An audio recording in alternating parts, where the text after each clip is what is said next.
আর্জেন্টিনাই cup নেবে, কারণ তাদের ফরমেশনও ভালো, সবকিছুর দিক দিয়ে ভালো। তারা তাদের খেলা দেখিয়ে বুঝিয়ে দিয়েছে যে তারা কি করতে পারে। লাস্ট 15 মিনিটই তাদের জন্য এনাফ। এবারও আমরা এই শেষ 15 মিনিটে আমরা স্পেনকে হারিয়ে এবারের বিশ্বকাপটা আমরা নিয়ে ছাড়বো। আমিও মনে করছি এই পর্যন্ত যতগুলা খেলা দেখছি আর্জেন্টিনা জিততেই আছে, প্রতিগুলাই জিততে আছে, এবারও জিতবো। যেসব ম্যাচগুলো হয়েছে সবগুলাই দেখছি, আমাদের জন্য 10 মিনিট এনাফ। আমরা যদি 2টা বা 4টা গোলও খাই, ওই 10 মিনিটই আমাদের জন্য এনাফ।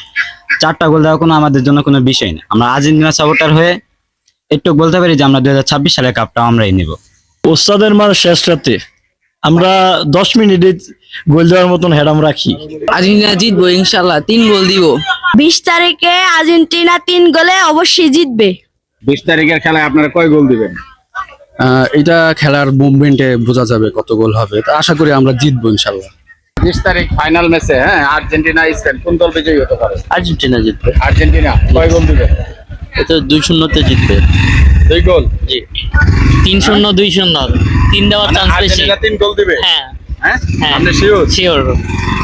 আর্জেন্টিনা 3 গোলে জিতবে। এবার আর্জেন্টিনা কমসে কম 2টা জিতবো।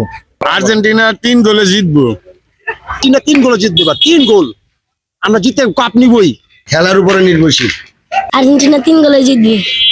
ভাই আর্জেন্টিনা এবার কয় গোলে জিতবে? 3 গোল 3 গোল। হ্যাঁ, 3 গোলে জিতবো। শিওর হইলেন কেমনে? শিওর। তাদের খেলার যে স্কিল, খেলার যে প্রতিভা, সেটা দেখেই। আর্জেন্টিনা কয় গোলে জিতবে? 3 গোলে।